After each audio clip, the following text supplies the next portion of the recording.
Cardiac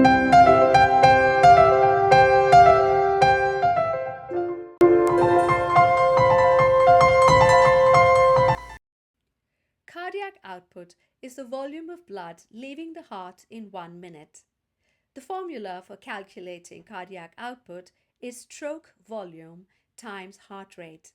If you remember, stroke volume is the volume of blood leaving the heart in one heartbeat.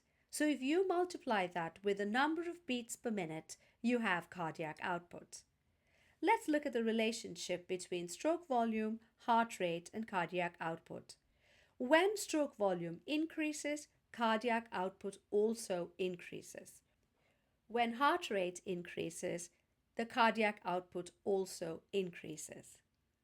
We all understand heart rate, but stroke volume is a little bit more difficult to understand. There are three factors that affect stroke volume. One of them is called preload. This is the amount of blood that actually reaches the ventricles. If more blood comes back to the heart, more blood will reach the ventricle. We call this venous return.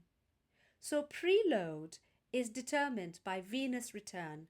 When you exercise, more blood returns via the superior and inferior vena cava into the right atrium and therefore into the right ventricle. Same thing on the left side. More blood comes back to the ventricles. So when preload increases, stroke volume increases as well. And when preload decreases, stroke volume decreases as well. The next factor is contractility.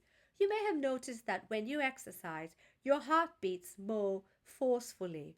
This force of contraction, when it increases, forces more blood out of the heart or out of the ventricles during each heartbeat.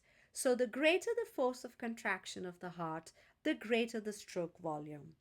The third factor that affects stroke volume actually lowers stroke volume. It has a negative effect, and that is afterload.